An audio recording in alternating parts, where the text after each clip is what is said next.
Легализация трудовых отношений – актуальная тема для многих граждан и жителей нашего города в частности. Когда сотрудник молодой, здоровый, его больше волнует, сколько он получит денег сейчас за свой труд, а не то, какая у него будет пенсия. Он переживает за своевременную выплату зарплаты, а не за то, белая она или в конверте. Все вопросы начинают появляться тогда, когда люди выходят на пенсию по старости, по состоянию здоровья, оформляют инвалидность, уходят в декретный отпуск. Кроме того, человек, получающий серую зарплату, не может официально подтвердить размер получаемых им доходов в случае обращения за получением кредита на различные нужды.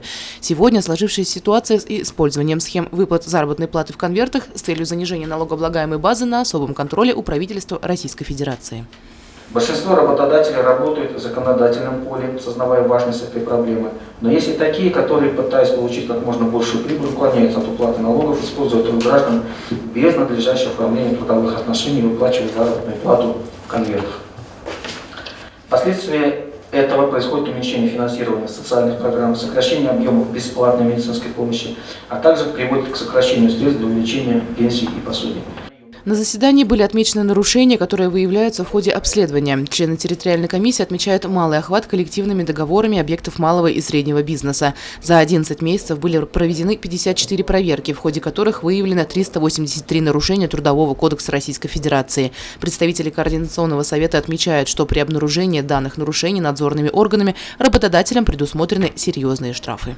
Хотелось бы сказать, что и коллективное договорное регулирование на предприятиях, в организациях очень малоактивная. Пассивность связана, скорее всего, с тем, что работники сами боятся потерять работу и не проявляют инициативу. Почему-то все считают, что коллективные договоры – это только просто документ. Нет, здесь, получается, работодатели и работники между собой приходят к общему мнению, к общим условиям, каким образом оплата труда производится, каким образом режим рабочего времени, время отдыха, социальные гарантии, какие-то компенсации, льготы. И вот работники не могут пользоваться вот этим правом. Работники профсоюзов, конечно, доносят свою информацию вот эту до работников, но этого мало. Работодатели тоже сами должны понимать, что это не бич, то есть это не в ваших руках как не карающий документ, а больше как взаимосотрудничество должно быть.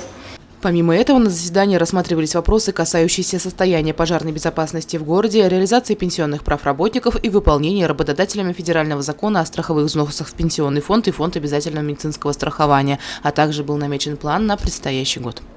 Елена Афанасьева, Айгуль Хамитова, Радмир Сингулов, Гульгина Раскельдина, телекомпания СТВ.